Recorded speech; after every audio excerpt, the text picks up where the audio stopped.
Mediante el capítulo 8 de Marcos, capítulo 8, versículo, ¿en qué versículo era que nos quedamos el sábado pasado? 26. Hoy vamos a estudiar desde el versículo 27 hasta el versículo 37, Dios mediante. Marcos, capítulo 8, versículo 27, hasta el 38. Hasta el 38. Y el título que le puse es Lo que cuesta seguir a Jesús. Lo que cuesta seguir a Jesús. Vamos a leer desde el versículo 27. Salieron Jesús y sus discípulos por las aldeas de Cesarea de Filipo. En el camino preguntó a sus discípulos diciéndoles: ¿quién dicen los hombres que soy yo? Ellos respondieron: unos Juan el Bautista, otros Elías y otros algunos de los profetas. Entonces él les dijo: ¿y vosotros quién decís que soy? Respondiendo Pedro le dijo: tú eres el Cristo. Pero él les mandó que no dijesen esto de él a ninguno. Y comenzó a enseñarles que era necesario al Hijo del Hombre padecer mucho y ser desechado por los ancianos, por los principales sacerdotes y por los escribas, y ser muerto y resucitar después de 3 días. Esto le decía claramente. Entonces Pedro le tomó aparte y comenzó a reconvenirle. Pero él, volviéndose y mirando a los discípulos, reprendió a Pedro diciendo: quítate delante de mí, Satanás, porque no pones la mirada en las cosas de Dios, sino en las cosas de los hombres. Y llamando a la gente y a sus discípulos les dijo: si alguno quiere venir en pos de mí, niéguese a sí mismo y tome su cruz y sígame. Porque todo el que quiera salvar su vida la perderá, y todo el que pierda su vida por causa de mí y del evangelio la salvará. Porque ¿qué aprovechará al hombre si ganare todo el mundo y perdiere su alma? ¿O qué recompensa dará el hombre por su alma? Porque el que se avergonzare de mí y de mis palabras en esta generación adúltera y pecadora, el Hijo del Hombre se avergonzará también de él cuando venga en la gloria de su Padre con los santos ángeles. Es un capítulo tremendo, hermanos, tremenda exhortación. Y sabemos que si dependiera de nosotros o de nuestra sabiduría o de nuestras fuerzas, es imposible seguirle a Jesús. Para el hombre caído es imposible hacer esto. Es imposible. Pero en la primera parte vamos a estudiar, Jesús hizo una pregunta muy importante. Ninguna pregunta, de hecho, es más importante que esta. La pregunta que le hizo a sus discípulos. Versículo 27. Salieron Jesús y sus discípulos por las aldeas de Cesarea de Filipo, y en el camino preguntó a sus discípulos diciéndoles: ¿quién dicen los hombres que soy yo? ¿Quién dicen los hombres? La pregunta es: ¿quién es Jesucristo para nosotros? ¿Quién es Jesucristo para vos? ¿Quién es? Su importancia es fundamental, hermanos, porque la manera en que las personas respondan a esto, ¿verdad?, al Señor Jesús, esto determina el destino eterno de las personas. Determina el destino eterno de las personas. Juan 3:16. Miren lo que dice en Juan 3:16. Juan 3:36, perdón. Dice: el que cree en el Hijo tiene vida eterna, pero el que rehúsa creer en el Hijo no verá la vida, sino que la ira de Dios está sobre él. ¿Quién es Jesucristo? ¿Quién es Jesucristo para nosotros, hermanos? Los que contestan esta pregunta de forma equivocada, o si alguien tiene un concepto equivocado de Jesús, enfrentarán el juicio divino, lastimosamente. Juan 3:18 dice: el que en él cree no es condenado, pero el que no cree ya ha sido condenado, porque no ha creído en el nombre del unigénito Hijo de Dios. Eso dice la Biblia. Muchos le ven a Jesús como un buen maestro, por ejemplo. Un buen maestro, que fue un hombre íntegro, un hombre ejemplo moral, o incluso un profeta humano. Muchos dicen eso. Pero como demuestra este pasaje, esas descripciones son incompletas, hermanos. La Biblia revela que Jesús fue mucho más que un maestro misericordioso, es mucho más que un maestro bondadoso. O Jesús, por ejemplo, para muchos es una persona inspirador, ¿verdad? Un hombre inteligente, un hombre sabio. Como declara Marcos en el principio de su evangelio, en el capítulo 1, ¿cómo Marcos le describe a Cristo? En el versículo 1, nosotros ya estudiamos eso. Miren lo que dice, cómo empieza Marcos, su evangelio. Principio del evangelio de Jesucristo. ¿Cómo le llama Marcos? Hijo de Dios. Hijo de Dios. Entonces el Señor Jesús es el Mesías divino, el Dios que se hizo hombre, el Dios que se hizo hombre. Muchos le consideran a Jesús que nunca fue 100% hombre, que solamente fue divino y que su aparición acá en la tierra fue tipo un fantasma. No creen que Jesús fue 100% hombre. Otros dicen que Jesús nunca fue el Hijo de Dios, sino un ángel, que vino para mostrarnos el camino que lleva hacia Dios. El camino, nos muestra el camino y nos deja. Acá es el camino donde ustedes tienen que caminar para acercarse a Dios. Y no es así. Jesús dijo en Juan 14:6, yo soy el camino. Él no vino a mostrarnos un camino, sino Él dijo, yo soy el camino. Imagínense si nosotros les preguntamos a alguien acá, ¿dónde quiera llevar? Y te va acá derecho a la vuelta, y después te vas 5 kilómetros, y ahí estaba Mona Lisa, y vos ni conoces lo que es Mona Lisa, ¿dónde queda Mona Lisa? Te muestra el camino, acá. Y vos ni conocés Ciudad del Este. ¿Se animarían a ir? Van a ir preguntando, ¿verdad? No van a llegar. Pero Jesús no hizo eso, hermano. Jesús nos agarró de la mano y nos está llevando al Padre.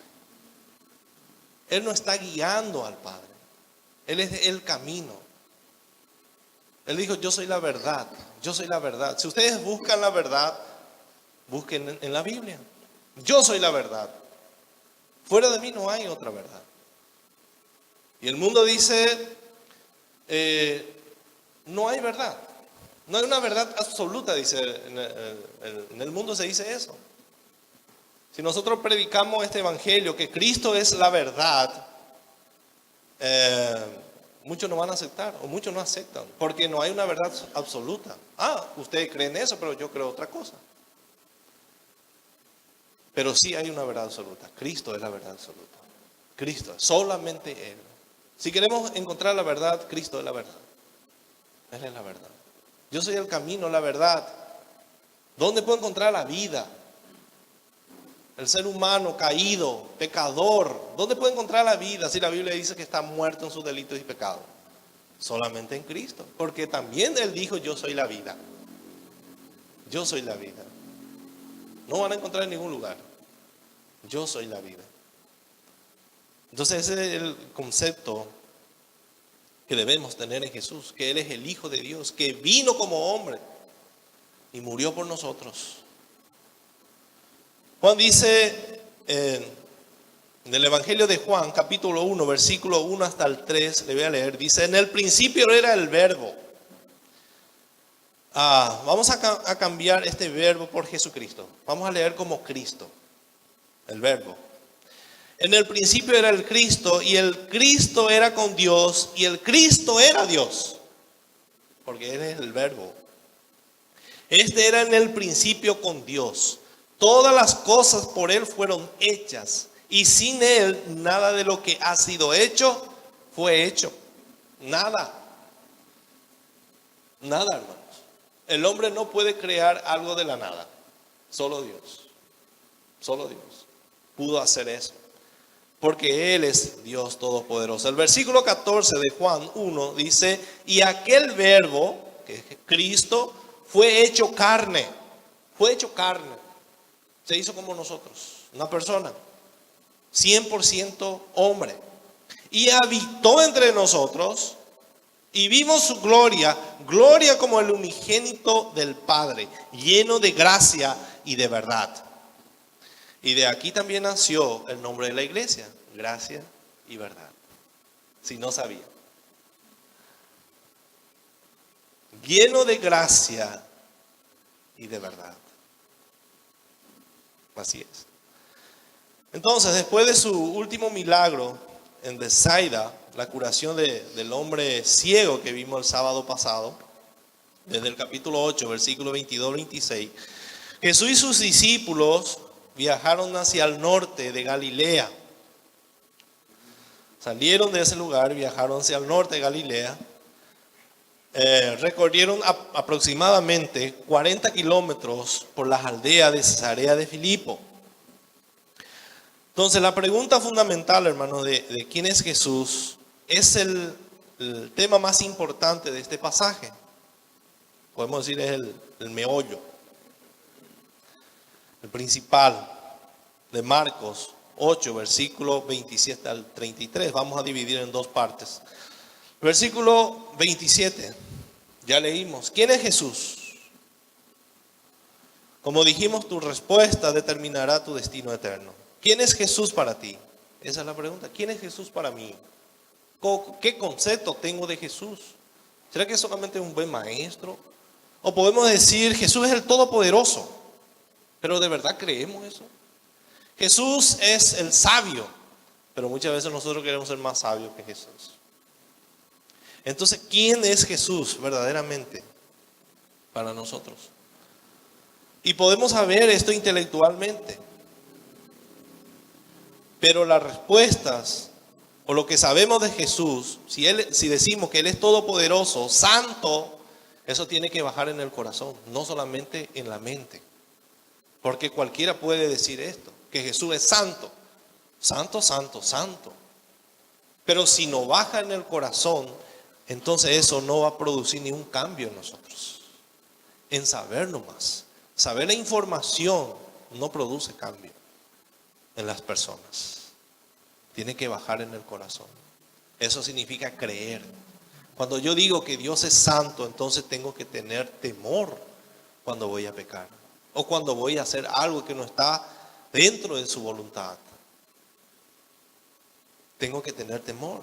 Eso significa que esa respuesta está en mi corazón, no solamente en mi mente. No solamente en mi mente. ¿Qué opinión tiene la multitud de Jesús? Miren esto, el versículo 28. ¿Qué dijeron? ¿Qué dijeron ellos? Ellos respondieron. Este es el concepto que tiene la multitud o las personas que no le conocen a Jesús, de Él. Uno dijo, unos Juan el Bautista, otros Elías y otros algunos de los profetas. Algunos de los profetas.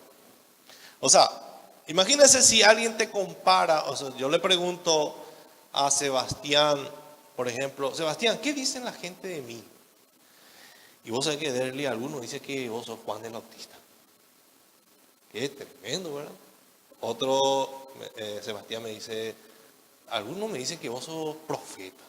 ¡Hala! Imagínense si la gente tiene ese concepto de mí, o cualquiera de nosotros. Cualquiera de nosotros. Ale me dice, no, Ale, vos sos Elías. La gente dice que vos sos Elías. ¿Cómo se va a sentir? ¿Qué concepto tan alto, verdad? Imagínense. sea, esta multitud tenía una alta estima de Jesús, por eso le compararon. Le compararon con Juan del Bautista, Elías, profetas. Imagínense eso, hermanos. Definitivamente, para esta gente, Jesús no era el Hijo de Dios. No era. No era el Mesías, sino un precursor. Porque Juan y Elías eran los precursores del Mesías. Para ellos no era el Mesías, no era el Hijo de Dios, sino parece que Juan. Le comparaban con otros hombres, pero Jesús era muchísimo más superior a ellos, hermanos. La multitud no le conoce a Dios porque no tiene la revelación del Padre. No tienen. Entonces tienen un concepto errado de Dios, de quién es Cristo realmente, de quién es Cristo. Pero miren la segunda pregunta que hizo Jesús a sus discípulos del versículo 29. Entonces Él les dijo, ahora ustedes, ¿y vosotros? ¿Quién decís que soy? ¿Quién soy yo para ustedes? Respondiendo Pedro le dijo, tú eres el Cristo. Tú eres el Cristo. La multitud dice que él era Juan el Bautista, cualquier cosa menos el Cristo. Pero ustedes, ¿qué dicen? A mí me interesa lo que ustedes piensan de mí. Me interesa lo que ustedes piensan acerca de mí. Ustedes son mis discípulos. Entonces Pedro hizo una declaración que ni un ser humano natural podía hacer, hermano. Ni un ser natural, un hombre natural. O sea, sin la revelación de Dios, nadie antes podía dar esta respuesta. Pedro le respondió, tú eres el Cristo. Tú eres el Hijo de Dios. Imagínense esa revelación que tuvo Pedro, hermano. Solo Pedro. Entonces, hermano, en esta declaración que hizo Pedro está resumida toda la Biblia. Cristo, el Hijo de Dios. De eso se trata justamente la Biblia. Desde Génesis hasta Apocalipsis. De Jesucristo, el Hijo de Dios. Había la respuesta de Pedro mostraba que él tenía una convicción firme, hermanos. Que salió allá de lo más profundo de su corazón. Él ¿cómo supo que él era el Hijo de Dios? ¿Cómo supo que Cristo era el Hijo de Dios? ¿Cómo, hermano? Miren lo que dice la respuesta que le dio Jesús a Pedro en Mateo 16, 17. Un pasaje paralelo a esto. Mateo añade otras palabras más completas que Marcos. Miren cómo le respondió Jesús. Mateo 16, 17. Entonces le respondió Jesús, bienaventurado eres Simón, hijo de Jonás, porque no te reveló carne ni sangre, sino mi Padre que está en los cielos. Porque nosotros sabemos que Cristo es el Hijo de Dios y tenemos la firme certeza que es así. Es por nuestro esfuerzo, por nuestra inteligencia que sabemos eso. Muchos pueden afirmar esto, muchas personas pueden afirmar esto. Pero el cristiano afirma esto porque recibió la revelación de Dios. Fíjense que no le alabó Jesús a Pedro, sino al Padre. Bienaventurado eres Pedro. El versículo 17. Hijo de Jonás, porque no te lo reveló carne ni sangre. No fue tu inteligencia, Pedro. No fue tu esfuerzo. No era porque vos sabías eso, sino mi Padre que está en los cielos. Él te reveló. Él te reveló. Entonces, hermanos, los discípulos no podían atribuirse ningún mérito por este avance. O sea, por este conocimiento teológico que ellos tenían. No nació de ellos. Creían porque el Padre les reveló. Solamente el Padre. Miren lo que dice en Juan 6:44. Pasaje interesante. Nadie puede tener conocimiento de Dios, o nadie puede tener la revelación de Dios si Dios no le da a las personas. Juan 6:44. Y nadie puede jactarse de eso. Ninguno puede venir a mí si el Padre que me envió no le trajere, y yo le resucitaré en el día postrero. Fíjense, hermano. Si nosotros estamos aquí ahora presentes, es porque un día el Señor nos llamó. Escuchamos su evangelio y a través del evangelio nosotros nos convertimos. Fue la revelación de Dios que abrió nuestra mente y abrió nuestro corazón, así como hizo con Lidia. ¿Se acuerdan? La conversión de Lidia.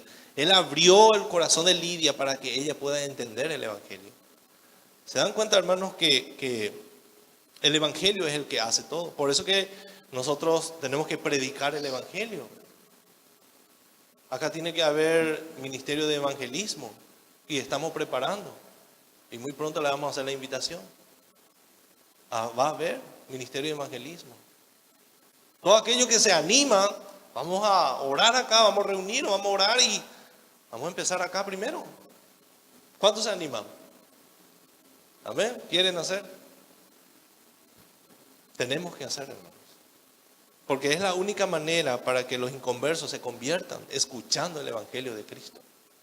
Y no tenemos que tener temor para predicar. Claro, al principio nos va a costar, ¿verdad? Para eso vamos a llevar personas que saben hacer, ¿verdad? Y ahí vamos a animarnos. Porque muchos nos van a retar, no nos van a recibir, pero eso no nos tiene que afectar. Si uno nos escucha, entonces gloria a Dios. Uno, ya vaya. Si uno escucha, si uno abre la puerta, gloria a Dios. Entonces debemos exponernos siempre al evangelio, hermanos. El Hijo se le había revelado. El Espíritu Santo es el que abre los ojos de las personas a la verdad. Miren lo que dice en 1 Corintios 2:10. 1 Corintios 2:10. Antes nosotros éramos ciegos. No veíamos las cosas de Dios porque para nosotros era locura. 2:10 al 14 dice, pero Dios nos las reveló a nosotros por el Espíritu, porque el Espíritu todo lo escudriña, aún lo profundo de Dios. Porque ¿quién de los hombres sabe las cosas del hombre, sino el Espíritu del hombre que está en él? Así tampoco nadie conoció las cosas de Dios, sino el Espíritu de Dios. Ahí está, hermano, el Espíritu de Dios que vino y abrió nuestros ojos. Y nosotros no hemos recibido el espíritu del mundo, sino el Espíritu que proviene de Dios, para que sepamos lo que Dios nos ha concedido, solamente a través del Espíritu Santo. Lo cual también hablamos, no con palabra enseñada por sabiduría humana, sino con las que enseña el Espíritu, acomodando lo espiritual a lo espiritual. Pero el hombre natural, el hombre sin Cristo, no percibe las cosas que son del Espíritu de Dios, porque para él son locura y no las pueden entender, porque se han de discernir espiritualmente. Es imposible que una persona natural, una persona sin Cristo pueda entender. Entonces Pedro no tenía de qué jactarse. El Padre fue alabado, no Pedro, porque el Padre fue el que le reveló a Pedro esta respuesta. Entonces Pedro llegó a esta conclusión por la gracia de Dios. Nosotros también hoy en día conocemos las cosas de Dios por la gracia de Dios. No fue porque éramos inteligentes, porque éramos santos, no, también para nosotros el evangelio era locura, hermano. Entonces, si no fuera por Dios, Pedro no iba a poder saber esto, si no fuera por Dios. Efesios capítulo 1, versículo 10. Miren lo que dice Efesios. Capítulo 1, versículo 10. ¿Quién nos enseñó las cosas de Dios? ¿Quién nos reveló? El versículo 10 dice de reunir todas las cosas en Cristo en la dispensación del cumplimiento de los tiempos, así las que están en los cielos como las que están en la tierra. En él asimismo tuvimos herencia, habiendo sido predestinados conforme al propósito del que hace todas las cosas según el designio de su voluntad. ¿Se dan cuenta, hermanos? Y el versículo 9, miren lo que dice, dándonos a conocer el misterio de su voluntad, según su beneplácito, el cual se había propuesto en sí mismo. A él le complació revelarnos los misterios de Dios, o sus misterios. Por eso es locura, el Evangelio, no todo puede entender la Biblia, no todo pueden aplicar la Biblia, solamente aquellos que tienen la revelación de Dios. ¿Quién nos revela los secretos del Padre? El Espíritu Santo. ¿Y quién nos ayuda a obedecer? El Espíritu Santo.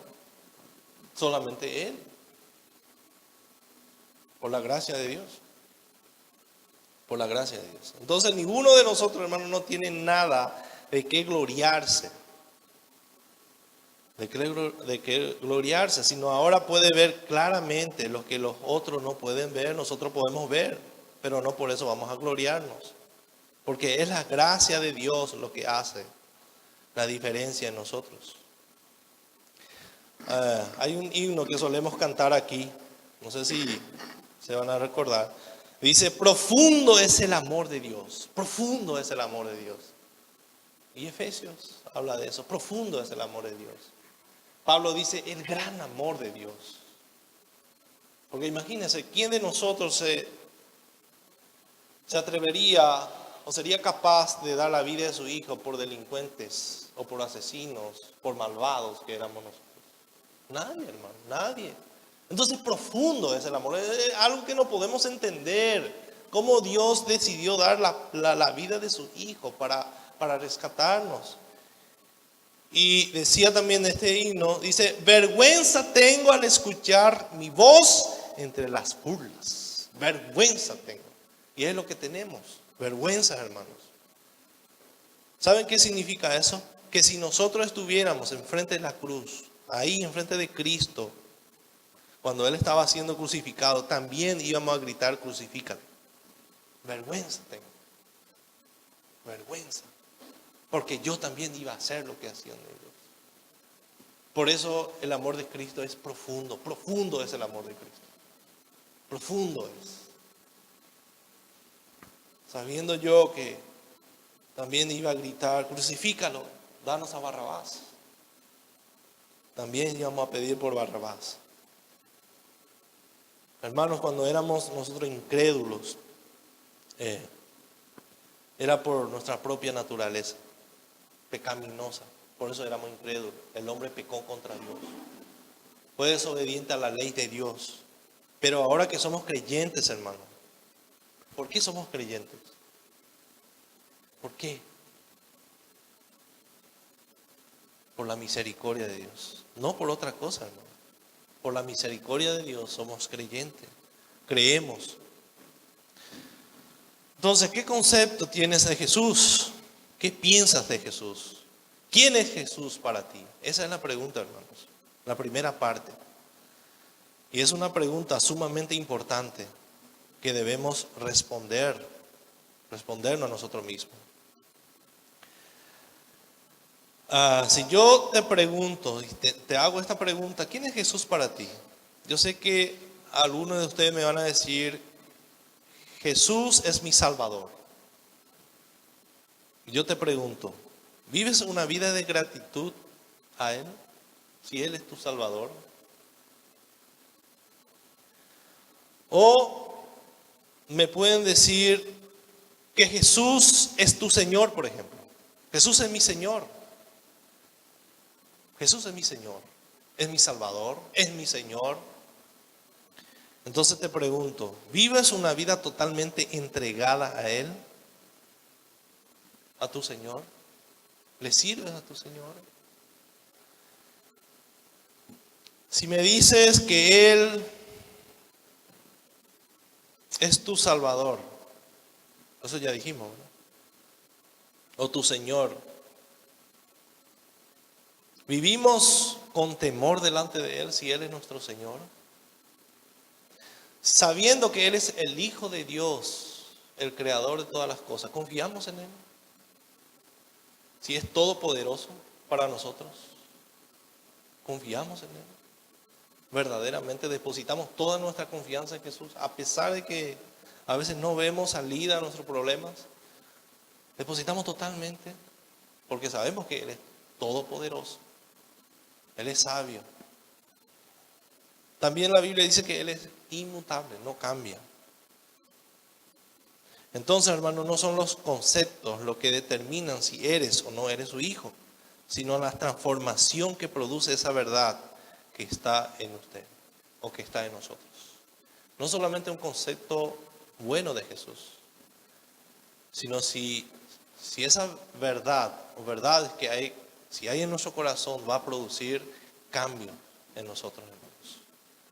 Si verdaderamente está en el corazón, produce cambio, cambio de carácter, cambio de carácter. Dice la Biblia que Él está formando nuestro carácter a la imagen de Jesucristo, el Espíritu Santo, que empezó la obra en nosotros. Dice la Biblia que Él la terminará. Entonces hay una transformación en nuestras vidas. Verdaderamente estamos siendo transformados por Dios.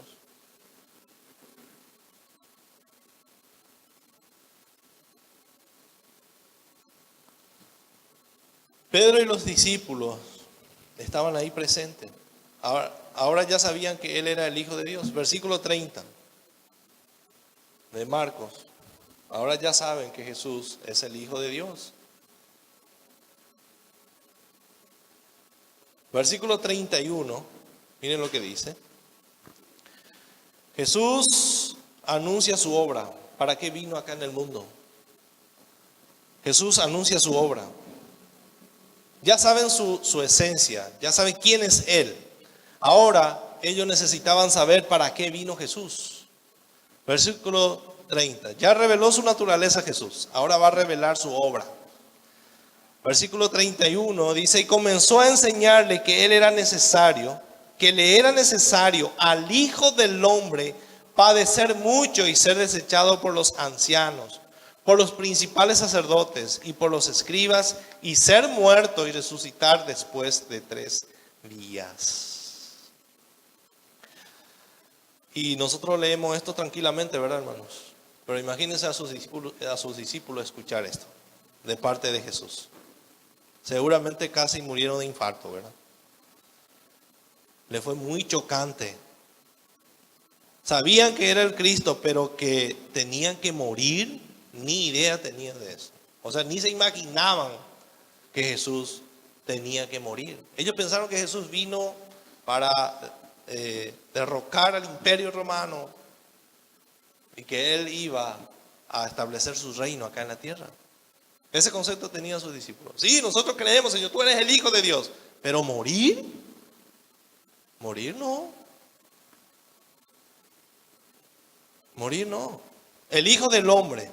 Fíjense la palabra que usó Jesús. No dijo, es necesario que Cristo muera, sino el Hijo del Hombre.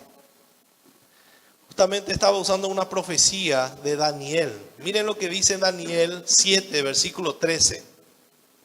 Justamente Daniel hablaba de este momento que Jesús tenía que morir. Daniel, capítulo 7, versículo 13 al 14.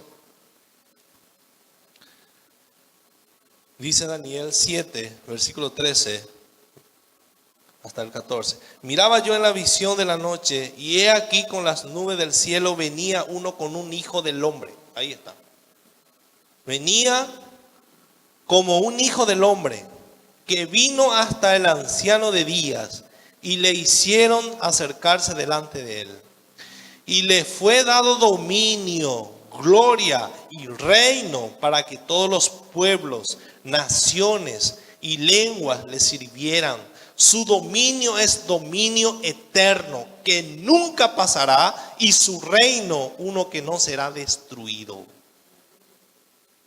Ahí está Cristo, el Hijo del Hombre, viene y vino y estaba en medio de ellos.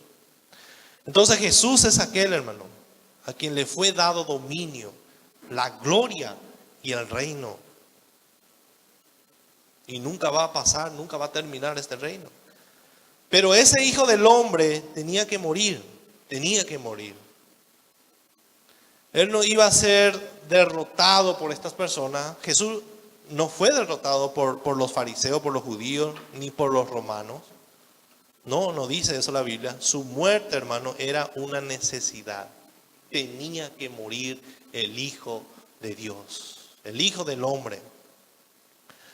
El Hijo del Hombre debe padecer, debe morir para llegar a ser la voluntad de Dios, hermanos. Es necesario. En Getsemaní, ¿se acuerda usted cuando Jesús estaba clamando: si es posible, Señor, haga pasar sobre mí esta copa, pero que no se haga tu voluntad, mi voluntad, sino tu voluntad, Señor? Entonces, ¿cuál era la voluntad del Padre? Juan 3:16. De tal manera amó Dios al mundo que ha dado a su único Hijo para morir. Él tenía que morir. Sus discípulos no iban a entender eso. No pudieron entender.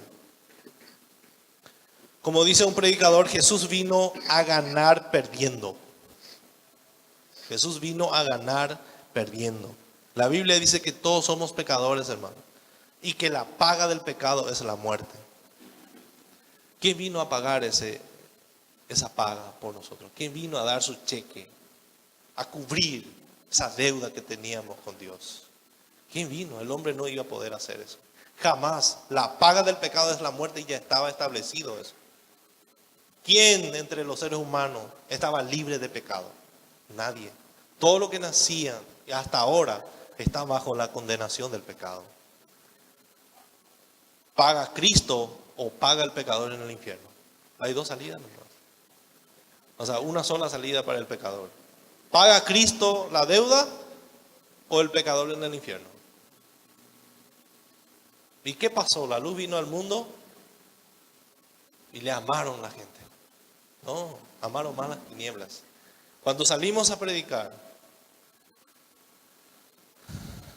tenemos que tener presente que van a amar más las tinieblas que la luz.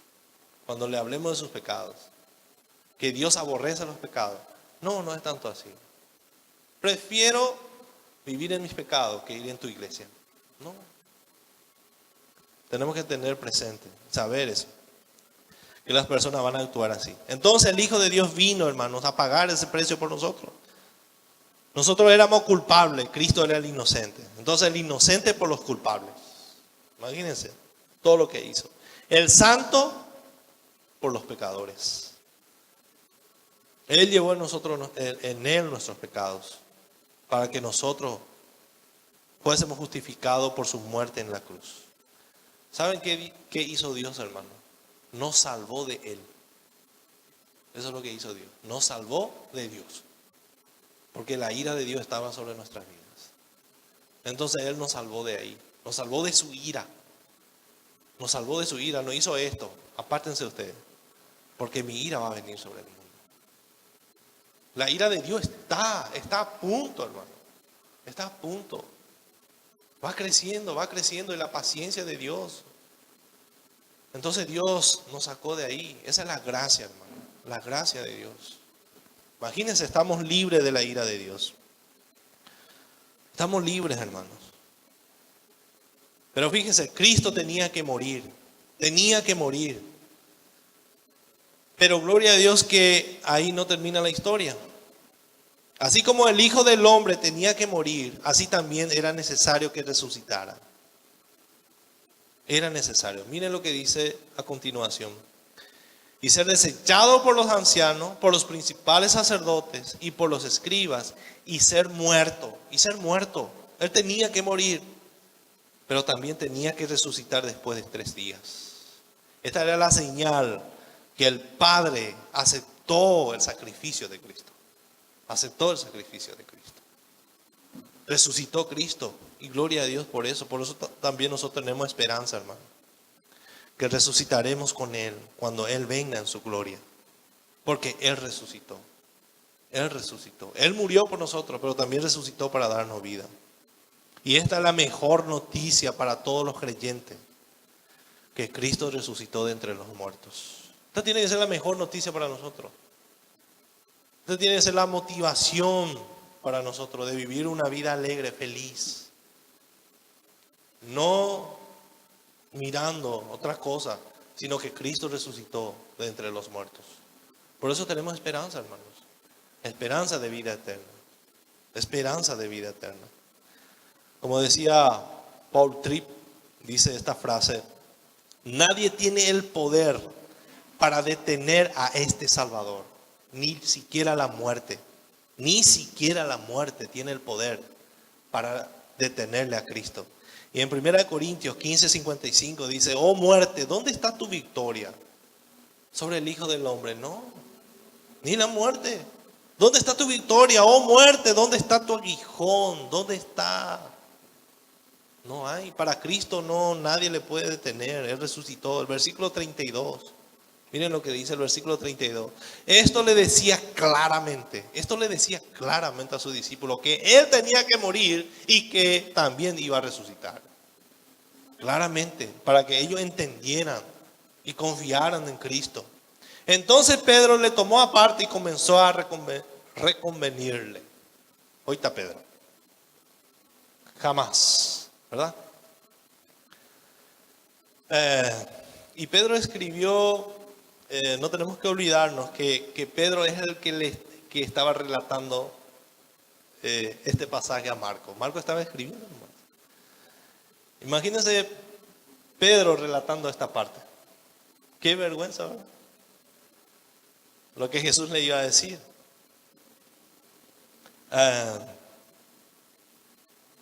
Es como Pedro puso sus manos sobre el hombro de Jesús. Venimos, Jesús. Vení, te voy a decir algo. Vení, te voy a decir algo, Señor, que parece que no entendiste bien. ¿Cómo que vas a morir? ¿Verdad?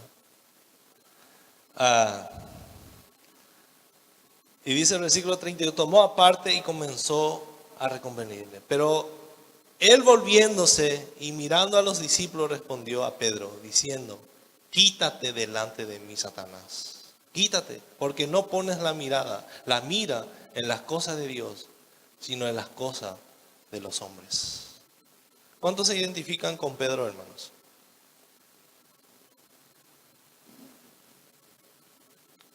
Pedro pensaba que era más inteligente que Jesús. No, jamás. ¿Cómo es que vas a hacer eso, Señor? Te voy a decir lo que vas a hacer. Vos no vas a morir. Pero si es la voluntad de Dios, Jesús tenía que hacer eso. Muchas veces nosotros actuamos así como Pedro. Decimos que Jesús es el Rey. Decimos que Jesús es el Señor, nuestro dueño, nuestra vida, etc. Pero cuando sus planes no se adaptan a nuestros planes, ¿qué empezamos a hacer? Empezamos a reprenderle a Jesús. No decimos con palabras, ¿verdad? Pero con la actitud de corazón. No, Señor, no puede ser que eso sea tu voluntad. No puede ser. No acepto. Yo tengo una mejor idea. ¿Por qué no hago esto? Y ahí empezamos a hacer nuestra voluntad. No, Jesús tenía que morir. Y una de las cosas que nos lleva a esto es el descontento, hermanos. Descontento.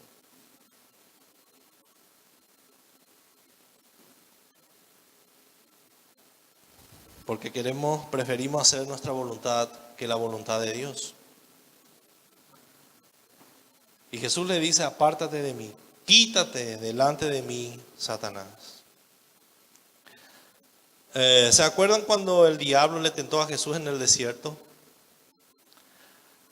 Pedro le estaba ofreciendo más o menos lo que el diablo le ofreció a Jesús.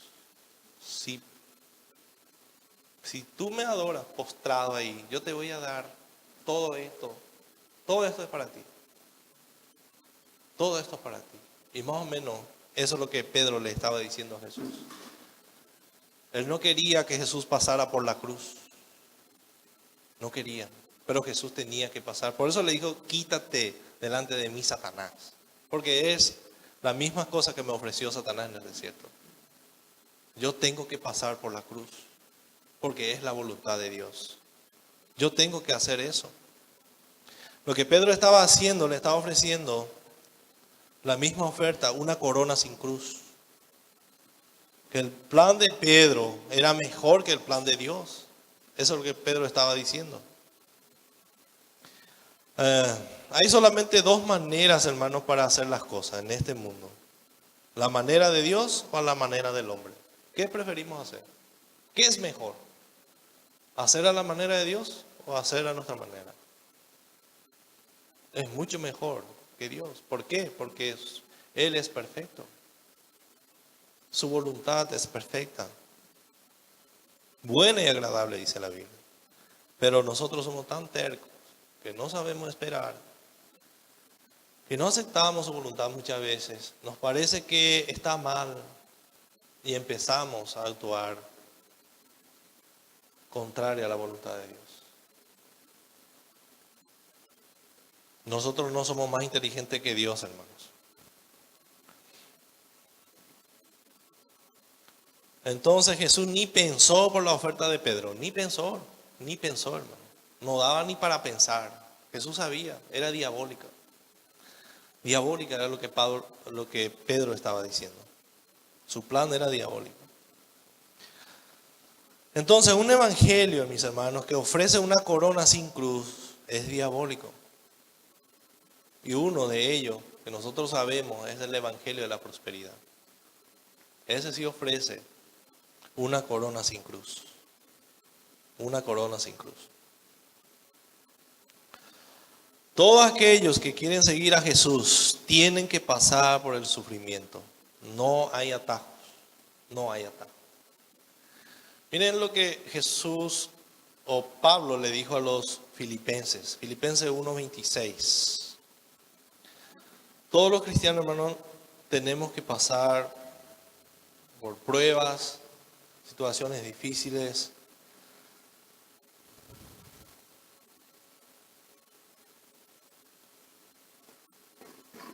Filipenses 1:29, perdón. Porque a vosotros os es concedido a causa de Cristo, no solamente que creáis en Él, sino también que padezcáis por Él. Padezcáis por Él. Vamos a sufrir por causa de Cristo. Tal vez ya no la muerte, persecución, ya no. Pero sí, la lucha va a estar en la mente. En la mente, hermanos.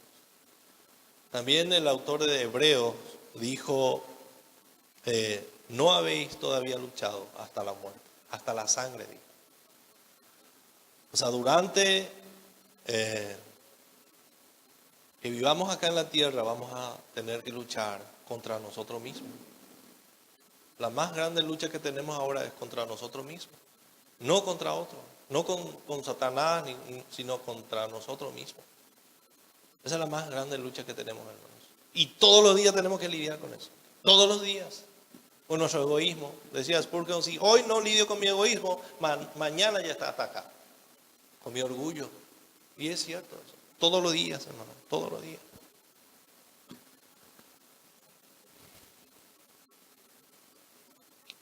Entonces Cristo llegó a la gloria pasando por la cruz. ¿Por qué? Porque esa era la voluntad de Dios. Tenía que derramar su sangre. Tenía que ser clavado en la cruz. Y Él llevó en Él nuestros pecados, hermanos. Por eso. Entonces, en primer lugar, ya vimos su identidad. Él es Cristo. Ya vimos su obra. Él vino para morir y resucitar. Ahora vamos a ver el llamado que tuvo Jesús. Un llamado a todos sus discípulos. Versículo 34 de Marcos. Versículo 34 dice, y llamando a la gente y a sus discípulos, les dijo: si alguno quiere venir en pos de mí, niéguese a sí mismo y tome su cruz y sígame. Mis hermanos, no hay un punto medio con Jesús. No hay un punto medio. Es seguirle más o menos amando al mundo, también amándole a Él. No hay un punto medio. Es todo o nada. ¿Es Cristo o nada, hermano? No puedo tener una mente dividida. El mundo, amo el mundo, también amo a Cristo. No. Él cambió nuestros deseos. Él cambió. Antes sí amábamos las cosas del mundo. Ahora deberíamos desear más las cosas de Dios. Amar más las cosas de Dios. ¿Qué implica eso? Ir dejando las cosas que antes nosotros amábamos. Entonces es todo o nada. Todo o nada. Cualquiera que quiera venir en pos de mí, niéguese a sí mismo y sígueme. Y sígueme. Ahí está el requisito para seguirle a Jesús, hermano. Niégate a ti mismo. Y es lo más difícil para las personas. Negarse a sí mismo. No hacer su voluntad y empezar a hacer la voluntad de Dios. Pero eso es lo que cuesta.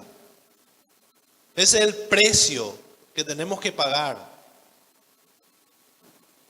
Niéguese. Niéguese. Viene del griego aparneomai. Es un término fuerte, hermano, que significa no tener relación con. No tener ni una relación con. ¿Con qué? Con el mundo. Con algo que no sea Cristo. Ni una relación. No tener, la primera definición, no tener relación con. Y ahí ponele. Con. O repudiarse por completo. Repudiarse por completo. Imagínense, es fuerte, hermano. Repudiarse. Odio con toda mi fuerza mi yo. ¿Por qué? ¿Por qué tengo que odiar y luchar con toda mi fuerza con mi yo? Porque me quiere separar de Cristo. Quiere ocupar el trono de Dios. Por eso. Por eso es nuestro enemigo. Nosotros mismos. Acá adentro está nuestro enemigo. Niéguense a sí mismos. Niéguense. Y sígueme. Entonces lo que Jesús estaba diciendo, si alguien me quiere seguir, debe estar dispuesto a negarse y renunciar a todo por causa de Jesús. Renunciar a todo. Si alguien quiere ser mi discípulo, no quiero una mente dividida. No quiero una mente dividida. Todo o nada. Porque yo di todo. No di solamente un poquito de mi sangre, yo derramé todo. No di un poquito de mi vida, yo di todo en la cruz. Y ustedes tienen que dar todo por mí. Por amor. Mateo 13:44. Miren lo que dice Mateo 13:44.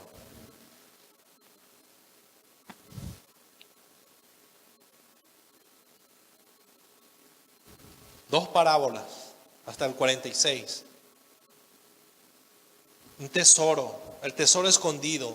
Además, el reino de los cielos es semejante a un tesoro escondido en un campo, el cual un hombre halla. Mire cómo actúa este hombre, hermano, al hallar este tesoro. Y lo esconde de nuevo y gozoso, gozoso. Muchos pueden pensar, pero esto es demasiado difícil, negarme a mí mismo, repudiarme a mí mismo, qué difícil. No, este hombre dice gozoso. Por ello va y vende todo lo que tiene y compra aquel campo. Gozoso. 45. También el reino de los cielos es semejante a un mercader que busca buenas perlas, que habiendo hallado una preciosa, fue y vendió todo lo que tenía y la compró. Todo lo que tenía, dejó todo por Jesús. Debemos abandonar nuestra justicia. Eso es lo que Jesús le estaba diciendo primeramente a los fariseos. Deben abandonar su propia justicia. Su propia justicia. Sus pecados. Y someterse. Y someter todas sus ambiciones e intenciones a Jesús. Es lo que tenemos que hacer, mis hermanos. Con nuestro yo, abandonar nuestro yo, dejar de asociarme con mi yo, dejar de asociarme. Mi yo no es mi amigo, mi yo es mi enemigo. Mi yo es mi enemigo, no es mi amigo. porque quiere ocupar el trono de Dios. Acá no se trata de lo que yo quiero hacer. Acá no me agrada tanto, bueno, me voy acá. Acá tampoco yo no es lo que yo quiero hacer, hermano. Es lo que Dios quiere para mi vida. Es lo que Dios quiere para mi vida, no lo que yo quiero. No lo que yo pienso. Yo pienso que acá, no es lo que yo pienso. Es lo que Dios quiere. Yo pienso que Él es. Yo pienso que ella es. No es lo que vos pensás. Buscar la confirmación de Dios. Para mí que no. Para mí que ese es tu yo. Ese es tu yo. Para mí que no. Dios. ¿Es Dios? ¿Es Dios? Entonces abandonar, dejar de asociarme con mi yo, con mi enemigo. Dejar a un lado mis intereses personales, tus deseos, tus anhelos.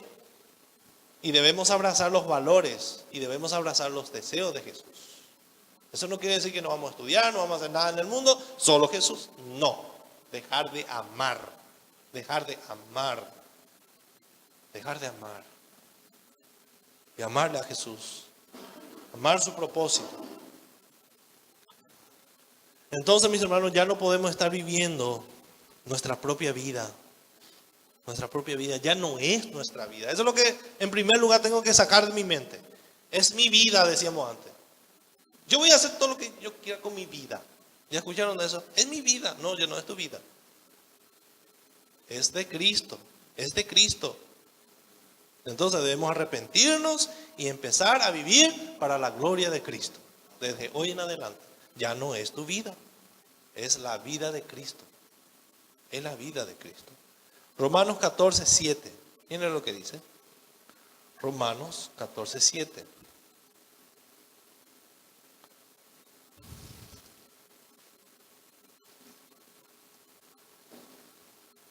Porque ninguno de vosotros, de nosotros, vive para sí, para mi yo. Ninguno de nosotros vivimos para mi yo. Y ninguno muere para sí, pues si vivimos, para el Señor vivimos. Y si morimos, para el Señor morimos. Fíjense, hermano, ni la muerte no nos pertenece. Así pues, sea que vivamos o que muramos, del Señor somos. ¿Por qué? ¿Por qué? Porque Cristo para esto murió, hermano. Esto es lo que tenemos que entender. Acá está el porqué. De por qué yo no tengo que vivir para mí, de por qué yo tengo que morir para mí. ¿Por qué tengo que morir para Cristo? Porque para esto murió y resucitó y volvió a vivir para ser Señor, así de los muertos como de los que viven. Ahí está el porqué. De por qué yo tengo que vivir por Cristo. Porque Él murió por mí y Él resucitó y Él vive por mí. ¿Se dan cuenta, hermano? Nuestro yo eliminado. Entonces mi lucha no es todos los días con Satanás, sino es con mi yo. Entonces yo no puedo hacer lo que yo quiero. Ya no soy dueño de mi vida. Tenemos que entender que somos propiedad de Cristo. Entonces con mi cuerpo yo no puedo hacer lo que yo quiero. No puedo hacer, hermano, no puedo. Porque es de Cristo. Es de Cristo. Tengo que cuidar porque es de Él. Él compró.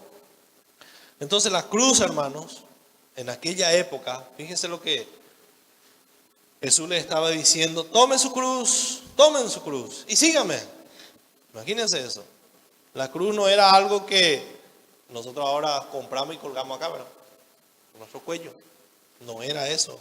Ellos sabían lo que significaba tomar tu cruz y seguirme. La cruz era un instrumento de ejecución, hermano, ejecución pública, de tortura, el más doloroso, el más terrible. Era tan terrible y vergonzoso que la ley romana no permitía que se aplique con un romano. Un romano no podía morir en la cruz, porque era tan vergonzoso, hermano, morir ahí. Solamente los peores criminales y asesinos morían ahí. Nosotros ya no conocemos eso, ya no, solamente conocemos a través de la Biblia que se usaba eso. Ahora lo que conocemos es la silla eléctrica, ¿verdad? Silla eléctrica, electrocutado. Guillotina también, te corta el cuello. Es como que Jesús te diga: alza tu silla eléctrica y sígueme. O tu guillotina, te van a quitar la cabeza, vamos. Voy a pensar. Eso es lo que Jesús le estaba diciendo a sus discípulos, hermanos. Sígueme. ¿Saben, hermanos, por qué le amamos o nuestro amor es muy débil por Jesús? ¿A quién le amamos más? A nosotros mismos. Por eso es muy débil muchas veces nuestro amor por Jesús. Porque nos amamos demasiado. Demasiado nos amamos. Amamos nuestro yo. Y no le amamos a Jesús. No le amamos a Jesús. Es muy débil. Fácilmente perdemos interés de las cosas de Dios. Como decía un predicador, no se acostumbren en las cosas de Dios. No se acostumbren.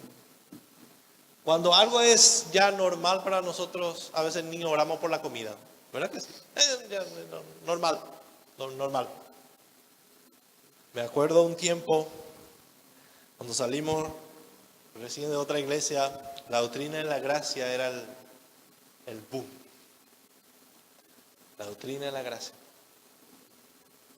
Y lastimosamente para muchos, solamente la doctrina de la gracia ha quedado en la mente y nunca bajó en el corazón. Pasa un tiempo, ya es normal. Ahora, ¿qué viene de nuevo? ¿Qué viene de nuevo? Ahora, ¿qué viene de nuevo? Fácilmente nos olvidamos, hermanos. Fácilmente las cosas dejan de tener valor para nosotros. Las cosas eternas, las cosas de Dios. Nos acostumbramos. La Biblia, ya sé todo ya. ¿Cuántas veces ya leí Mateo? ¿Cuántas veces ya leí Juan 3 y 16? ¿Para qué voy a leer más? Voy a saltear nomás. Nos acostumbramos. La Biblia ya... ¿Dónde es lo que voy a leer? Si ya donde hablo nomás ya leí. Nos acostumbramos. Ya lo tenemos guardados. Pero Jesús dice, sígueme. ¿Qué quiere seguirme? Tome su cruz. El llamado entonces no es seguir a una iglesia. El llamado no es, hermano, seguir una iglesia. No es seguir a un ministerio, por ejemplo. Imagínense si nosotros seguimos un ministerio.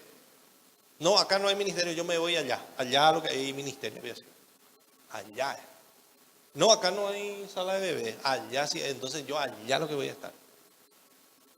Seguimos una iglesia, seguimos un ministerio. Tampoco no es seguirle a un pastor. Tampoco. Yo por el pastor Juan Carlos lo que vine acá. Entonces está mal. Entonces, mis hermanos, todo está mal acá. No por el pastor Juan Carlos. No. No por nadie, hermano. No fue eso. Síguenle a Pedro. Pedro es la iglesia. No. A nadie. Sígueme a mí.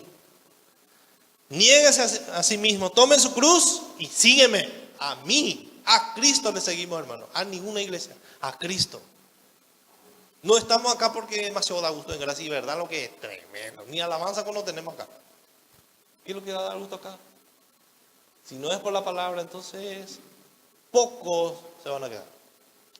Si no es por la palabra, si es por otra cosa, si es por la estructura, pocos, hermano, somos conscientes de eso. Somos conscientes de eso.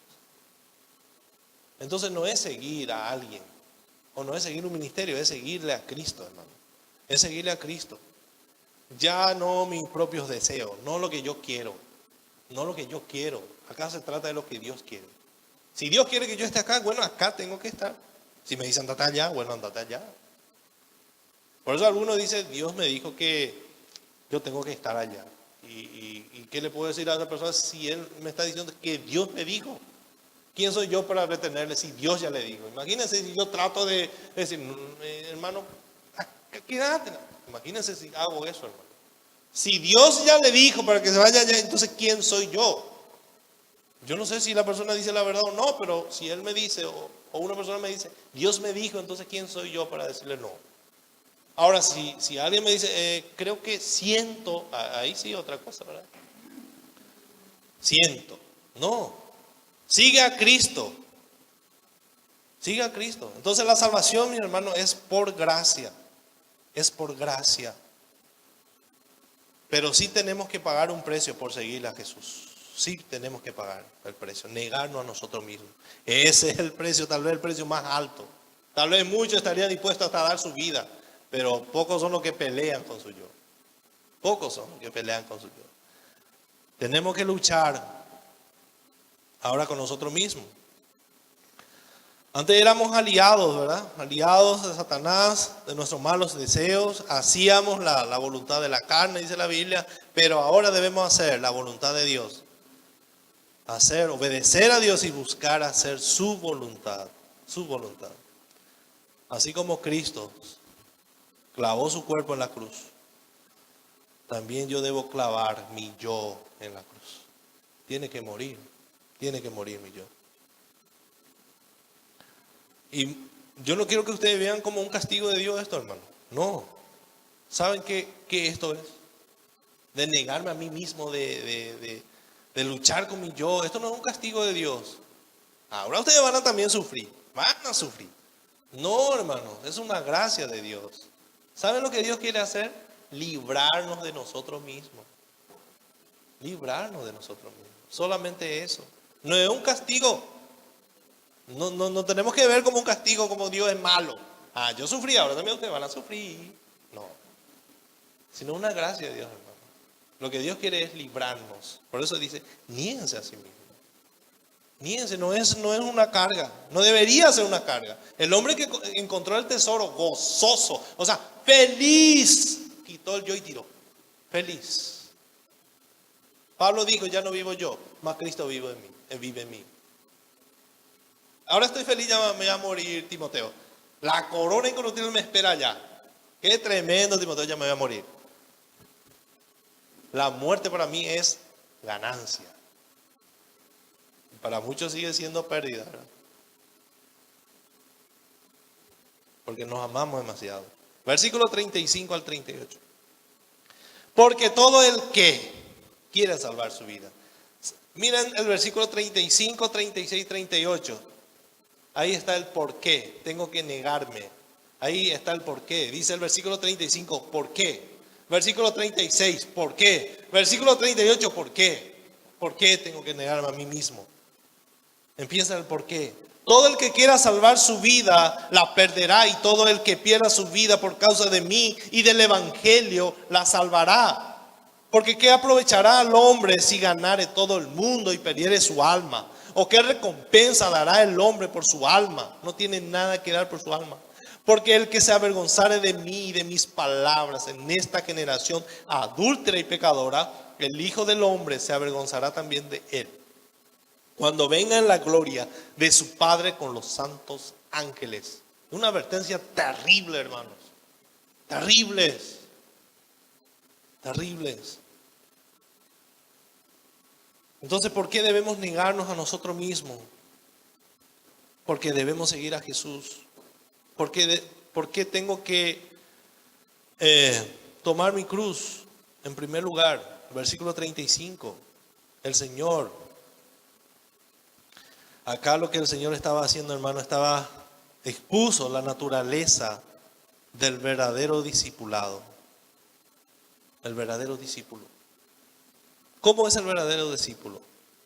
Porque todo aquel que quiera salvar su vida la perderá, y todo el que pierda su vida por causa de mí, del evangelio, la salvará, dice el Señor.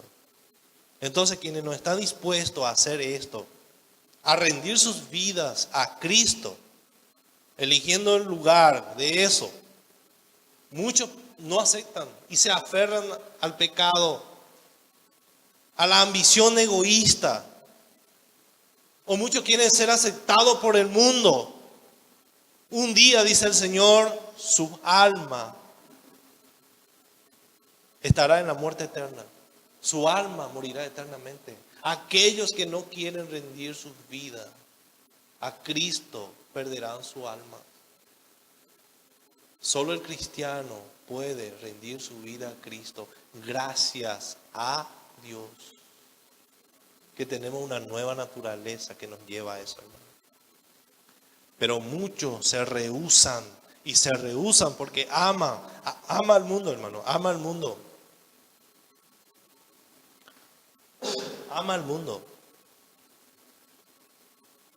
¿Por qué? El versículo 36, 37. ¿Por qué? ¿Qué aprovechará el hombre si ganare todo el mundo y perdiere su alma? ¿O qué recompensa dará el hombre por su alma? O sea, lo que está diciendo, obtener todas las cosas, todas las riquezas, el respeto, los honores, todo que en esta vida puede ofrecer, pero morir separado de Cristo, quiere decir que no tuvo nada esa persona. No tuvo nada. Porque todas las cosas en el mundo son temporales, hermanos. Son temporales. ¿De qué me sirve tener el halago de los demás, el amor del mundo? ¿De qué me sirve tener toda la riqueza, dice el Señor? ¿De qué me sirve si no le tengo a Cristo en mi vida? ¿De qué me sirve? Si un día voy a partir de este mundo y no voy a llevar nada. Y allá sí, una eternidad. Imagínense, comparado con tan poco tiempo lo que vamos a vivir acá, comparado con la eternidad de allá. O sea, ¿verdad que no tiene sentido? Solo el hombre puede ser tan tonto, hermano, de no querer algo eterno o cambiar algo eterno por algo temporal. Es un mal negocio, ¿verdad que sí? Es un mal negocio. Ni un comerciante te va a hacer eso. Algo que te sirve. Una moto comprada y 6 meses nomás te va a servir. Y este te va a servir toda la vida. No, yo quiero este de 6 meses. ¿A quién te va a hacer eso? Nadie. Entonces lo que Dios está ofreciendo es las cosas eternas. ¿Por qué ponen su confianza en las cosas del mundo? ¿Por qué sus deseos? ¿Por qué no ponen las cosas eternas? Primera de Juan 2:17. Miren lo que dice Primera de Juan 2:17.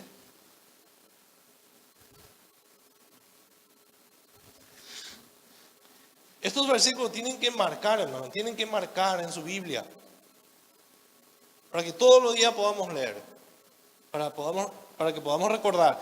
Dice, y el mundo pasa, y sus deseos, pero el que hace la voluntad de Dios permanece para siempre. ¿Cuántos quieren eso, hermano? Pronto será consumido todo lo que hay acá. Un poquito más hacia atrás. En Pedro, segunda de Pedro 3:10. Segunda de Pedro 3:10. No vale la pena poner nuestra esperanza en las cosas terrenales. Pero aquellos que le rechazan a Cristo, lo único que van a tener son las cosas temporales. Y después nada más. Y después en la otra vida, el infierno toda la vida. Segunda de Pedro 3:10 al 11. Dice, pero el día del Señor vendrá como ladrón en la noche, en el cual los cielos pasarán con gran estruendo, y los elementos ardiendo serán desechados, y la tierra y las obras que en ella hay serán quemadas. Puesto que todas las cosas han de ser deshechas, ¿cómo no debéis vosotros andar en santa y piadosa manera de vivir? ¿Será que hay un signo de admiración ahí?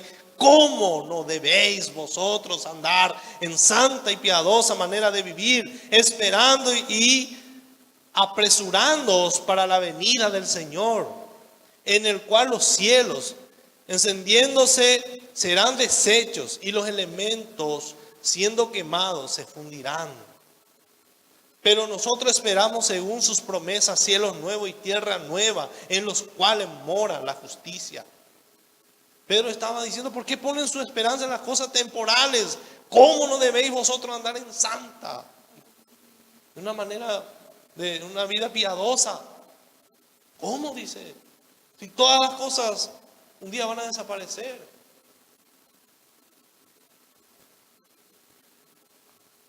Entonces el alma de las personas van a vivir para siempre. El alma no va a morir, hermano. A los que aceptan gozosamente esa realidad, que aman el mundo, van a sufrir la muerte eterna en el infierno. Pero aquellos que ponen su confianza en Cristo van a tener vida eterna. Van a tener vida eterna, hermanos. Versículo 38 de Marcos. Porque el que se avergonzare de mí y de mis palabras en esta generación adúltera y pecadora, el Hijo del Hombre se avergonzará también de él cuando venga en la gloria de su Padre con los santos. Entonces, hermano, el propósito de la primera venida de Jesús fue padecer. Él tenía que morir como el único sacrificio por el pecado. Él tenía que morir. Pero en su segunda venida, Él va a venir a juzgar a los vivos y a los muertos. Eso es lo que va a hacer Cristo. Él ya vino como Salvador, pero en su segunda venida va a venir como Rey, reinando sobre todas las naciones y dándole la paga a cada uno según sus obras. Él va a venir como juez divino. En Juan 5:22 dice eso. Jesucristo es quien determina, hermano, el destino eterno de la persona. Es Él. Es Él. Porque el que rechaza a Cristo y por tanto se avergonzare, dice, de Él y de sus palabras, será rechazado por Él en el juicio final. Nadie se va a escapar. Nadie se va a escapar. Todo el mundo, el poderoso, el pobre, el rico, el negro, el blanco, no importa quién sea, va a estar parado ahí, delante del juez. Entonces las personas tienen oportunidad ahora de salvarse si confían en Jesucristo. Si confían en Jesucristo. ¿Qué significa avergonzare? El verbo griego, un poco difícil de leer esto, epaichunomai, significa avergonzare. Significa despreciar, despreciar. Significa rechazar o negarse a aceptar. Eso significa si se avergonzare. No todos van a confesar eso con palabras, con su boca. Yo le desprecio a Cristo, no todo, pero muchos le desprecian en su corazón. No aceptan. No aceptan en su corazón, hermano. Entonces las únicas personas que se salvarán, ¿quiénes son? Son aquellas que se avergüenzan de sí mismas. Personas que se avergüenzan de sí mismas, pero que no se avergüenzan de Cristo. Todo pecador, hermanos, debería estar totalmente avergonzado por la maldad de sus pensamientos, palabras y acciones. Y no solamente palabras y acciones, sino también por el orgullo, por la hipocresía de la arrogancia. Deberíamos estar avergonzados de esas cosas, pero no de Jesús. No de Jesús, hermanos. Los verdaderos creyentes se caracterizan por el quebrantamiento. Odian el pecado. Por eso nosotros sabemos si somos o no somos. Odia el pecado. El verdadero creyente odia el pecado y tiene un quebrantamiento en su corazón intenso que no le deja pecar. De día y de noche le martilla y le martilla para que se arrepienta. ¿Quién hace ese trabajo? ¿Quién es el que nos quebranta cada vez que pecamos?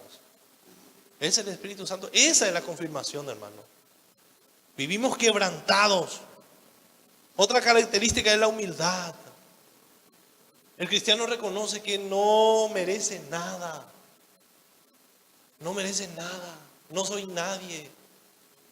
Por la misericordia de Dios estoy donde estoy. Así habla el creyente. Por la misericordia de Dios estoy donde estoy. No soy nadie. Otra característica, el dolor que lleva al arrepentimiento. Llora. Yo sé que muchas veces no lloramos porque nos acostumbramos al pecado. Pero deberíamos llorar más.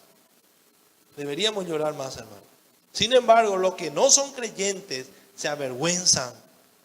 Se avergüenzan no de sí mismos, no de sus pecados, sino de Cristo. Le encanta el pecado, disfruta el pecado. Porque en Filipenses 3:19-21 dice que su gloria es su vergüenza. Disfruta el pecado. Filipenses 3:19, vamos a leer un poco. Anoten estos pasajes, hermanos. Filipenses 3:19-21 dice: el fin de los cuales serán perdición. ¿Quiénes? Aquellos que rechazan a Cristo, cuyo Dios es el vientre y cuya gloria es su vergüenza, que solo piensan en lo terrenal. Ahí está una de las características principales. Una de las características principales del inconverso es que solamente piensa en lo terrenal. Más, dice el 20, más Nuestra ciudadanía está en los cielos, de donde también esperamos al Salvador, al Señor Jesucristo. Ahí está el cristiano. El pensamiento del cristiano, acá cambia totalmente en el versículo 20. Más ustedes no piensan así. El 21, el cual transformará el cuerpo de la humillación nuestra, para que sea semejante al cuerpo de la gloria suya, por el poder con el cual puede también sujetar a sí mismo todas las cosas. Qué tremendo, hermano, qué tremendo. Pero el inconverso solamente piensa en lo terrenal. Solamente en lo terrenal. La pregunta es, ¿te avergüenzas de Cristo? ¿Es una vergüenza para ti hablar de su palabra? Yo no digo que para todo es fácil hablar de predicar. Yo sé que para muchos les cuesta. Y tenemos vergüenza, no esa vergüenza de tener miedo de hablar. No estoy hablando de esa vergüenza, sino en el corazón. Te da rabia que no podés hacer bien las cosas del mundo, querés disfrutar ahí, pero por causa de Cristo que está ahí, no podés disfrutar bien. Mente dividida. Es avergonzarse, me da rabia. ¿Por qué existe Dios? Si no, yo hubiera allá disfrutando a full. Pero ahora que conozco no puedo hacerlo. Me avergüenzo en mi corazón, no quiero obedecer.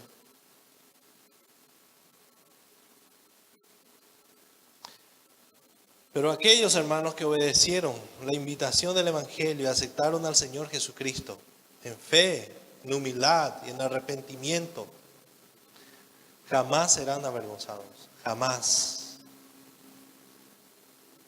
Por haber abandonado este mundo por causa de Cristo. ¿Saben aquellos hermanos que abandonaron totalmente su vida y dejaron de poner su esperanza en las cosas terrenales? Vivirán con Jesús, vivirán con Cristo para siempre en el mundo venidero. Todos los creyentes tienen esta esperanza, hermano. Todos los creyentes. Entonces, ¿cómo está tu corazón? ¿Estás dispuesto a dejar todo? ¿Tu egoísmo? ¿Tus ideas? ¿Por causa de Cristo y seguir? Pónganse de pie, hermanos. Vamos a orar.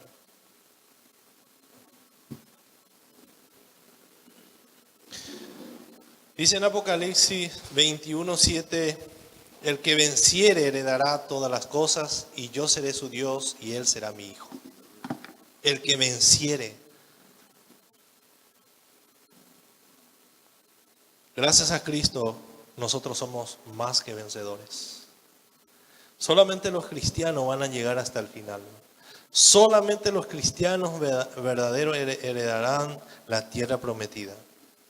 Aquellos que se negaron a sí mismos para seguir a Jesús. Pedro le dijo a Jesús, hemos dejado todo por ti, Señor. Y Jesús le dijo, sí, Pedro. Sí, yo sé que ustedes dejaron todo por mí. Y yo les puedo decir que yo les daré el doble, el triple de lo que ustedes dejaron. Señor, ayúdanos a abandonar nuestro yo. Nuestro yo no es nuestro aliado, Señor, es nuestro enemigo. Ayúdanos a ver así para seguirte a ti. Despojarnos de nosotros mismos. Que haya en nosotros el mismo sentir que hubo en Cristo Jesús. Que Él siendo Dios, el Hijo de Dios, dio su vida, dio todo por una humanidad caída, por personas como yo, Señor. No merecía yo, Señor. Jamás iba a poder pagar la deuda que yo tenía contigo. Jamás. Y hoy sé, por la revelación de tu evangelio, que soy libre, Señor, de esa deuda. Hoy sé, Señor, que la muerte de Cristo valió para cubrir todo lo que yo te debía, Señor. Yo merecía la muerte, pero Cristo pagó. pagó con su sangre, pagó con su vida. Pero la esperanza que tenemos es que Él resucitó y está sentado a la diestra del Padre Todopoderoso. Si Él dejó todo, Señor, yo también estoy dispuesto a dejar todo por Él. ¿Qué más me queda, Señor? ¿Qué más? Si en el mundo no tenemos esperanza. En este mundo caído vemos que todos los días el pecado va aumentando, Señor. ¿Qué esperanza vamos a tener? Nuestra esperanza está en ti, Señor.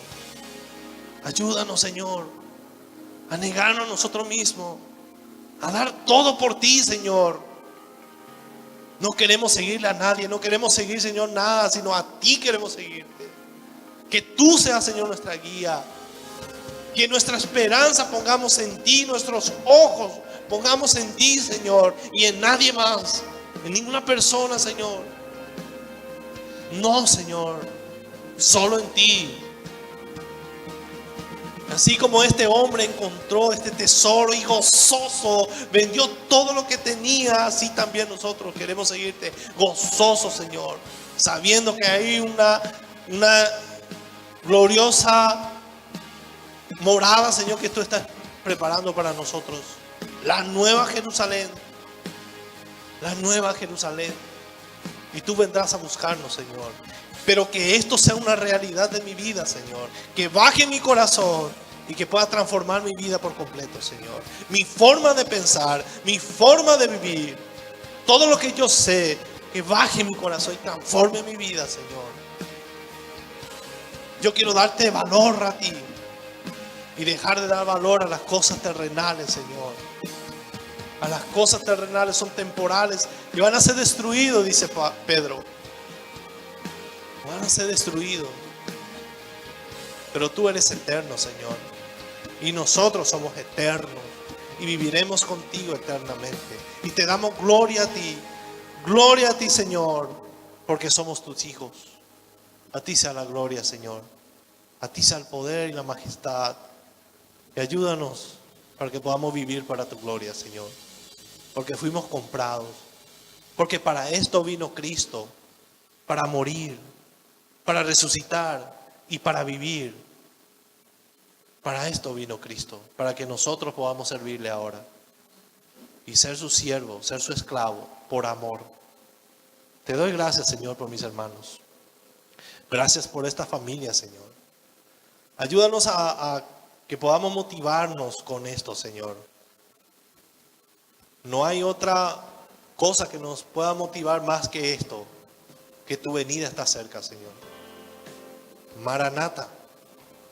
Tu venida está cerca, Señor. Ayúdanos a vivir para tu gloria, a santificarnos cada día y luchar con nuestro yo. Todos los días, Señor. Todos los días. Para que tú ocupes el lugar donde te pertenece, Señor. Te damos gracias en el nombre de Jesús. Amén y amén. Gloria sea a Dios.